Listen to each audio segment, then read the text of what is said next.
scribes, who liked to walk around in long robes and to be greeted with respect in the marketplaces, and to have the best seats in the synagogues and places of honor at banquets. They devour widows' houses, and for the sake of appearance, say long prayers. They will receive the greater condemnation. He sat down opposite the treasury and watched the crowd putting money into the treasury. Many rich people put in large sums. A poor widow came and put in 2 small copper coins, which are worth a penny. Then he called his disciples and said to them, "Truly I tell you, the poor widow has put in more than all those who are contributing to the treasury. For all of them have contributed out of their abundance, but she, out of her poverty, has put in everything she had, all she had to live on." The Gospel of the Lord. Praise to you, Lord Christ. I scarcely know where to begin today. It's a day of remembrance in our world, the 100th anniversary of the armistice that marked the end to the war to end all wars. A day to recall great sacrifice. Sacrifice of life or of health for the greater good of peace among nations. A hope not yet realized. And just so you know, it's possible that my words will be interrupted at 11 o'clock, but don't fear, it is planned. On this day, we hear the story from Mark's Gospel of the poor widow who gives her last 2 coins to the temple.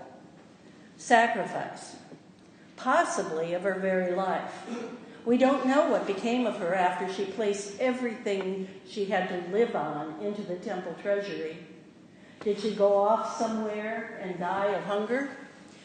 Was she rescued by a miracle like Elijah's widow? It would be tempting today to preach about the sacrificial giving, the models of selflessness, and how we should emulate them. After all, are we not called to give of ourselves as we follow the one who went to his own death rather than to give in to the powers of the empire, who died showing us an alternate way of living that has not yet come to fulfillment? Does it take anything away from our gratitude to those who have given their all for something they believe in if we look deeply into the circumstances that led to it and to refuse to glorify the suffering in itself? It's a story as old as human history, isn't it? Here, the writer of Mark tells it as part of Jesus' final trip to Jerusalem. A trip where, amongst his teachings, he challenges the rich young man whose material goods stand in the way of his following Jesus. He prophesies about the destruction of the temple, and he has several confrontations with the temple authorities. Today's text begins with one of those confrontations. It's a critique of the scribes' practice of strutting around in rich robes and indulging in long prayers, all about attracting attention to themselves, of exercising their power and authority and privilege as representatives of the institutional temple.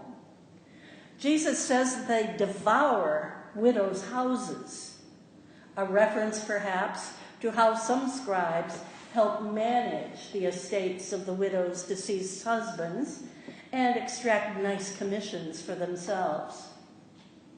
He then notes the money the scribes give to the temple, sometimes quite a lot of money. How compared to their abundance, their contribution is a drop in the bucket, just pocket change. Imagine for a moment the scene on the Temple Mount.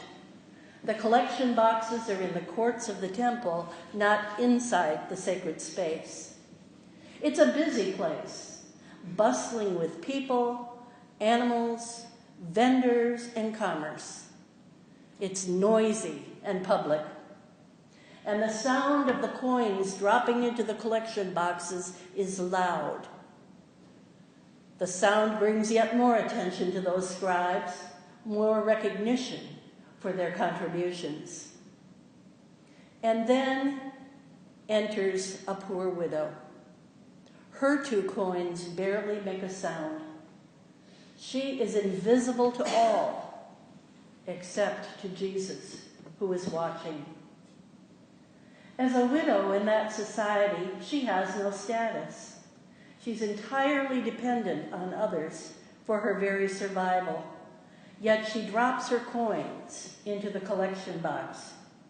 We don't know why. Is she giving out of her desire and devotion? Or is this yet another temple tax that she's required to pay? We generally think that Jesus is praising her for giving all that she has. But that is not explicit. He might just as well be lamenting the system, the institution that is exploiting the poor rather than protecting them, that is lining the pockets of the privileged at the expense of the poor, in disobedience to the law that requires seeing to their welfare. Such exploitation is not just an ancient problem. It is here and now, throughout the world and in our own country.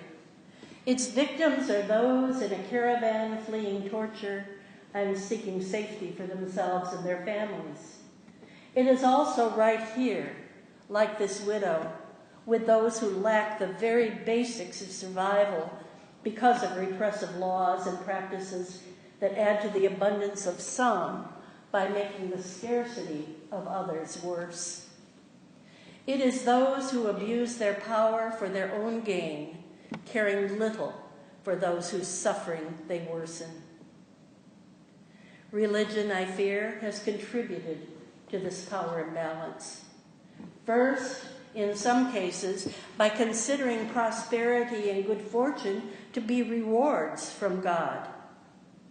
The other side of this coin, of course, is that those without such good fortune must have displeased God and are to be blamed.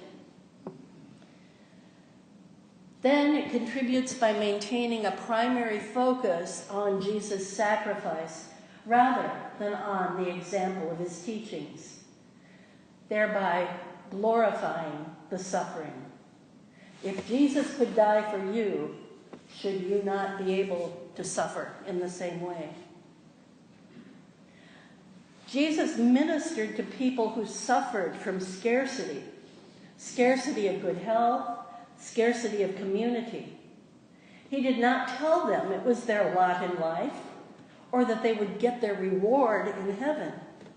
He returned them to their place in the community. He tried to penetrate the illusion of scarcity and act out the reality of abundance.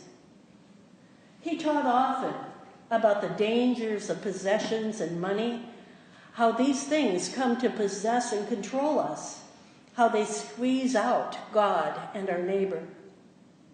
And his critique was for the scribes in their long robes with their long prayers and their show of putting a lot of money into the treasury, though not enough to make a real difference to their lifestyle. These stories are not just for the ancient world of the first century. They are just as pertinent for us now. In our world today, it's hard for us to trust that there is enough for everyone. Our market economy is built on a scarcity model where competition, the power of a few, and even war are the means of solving problems. This scarcity model fuels our anxiety, telling us of all the things we need to be happy and successful.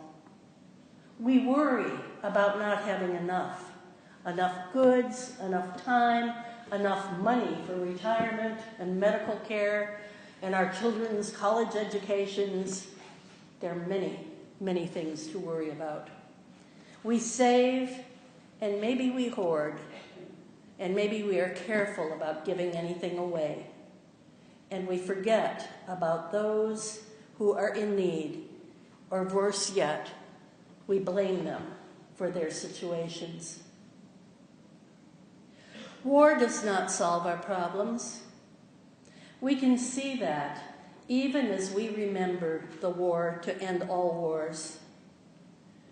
Today, let us indeed remember those who gave of themselves for our freedom. Let us give thanks for them and for all the others in the 100 years since. At the same time, let us focus on the imbalance of power. Let us hold our officials accountable. Let us, instead of seeking peace through power and might, look to Jesus' love for each and every human being. Let our sacrifice be about striving for justice and mercy for all people. Now we have come full circle. In his interview 2 weeks ago on the Today Show, Bishop Curry was asked if the way of love really works. He replied that nothing else ever has. It's the only thing that will work. Not just a sentimental notion of love, but unselfish and selfless living that seeks good for others, even sometimes above one's own self-interest. It is the only thing that has ever made a difference for good, he said. That is what love is.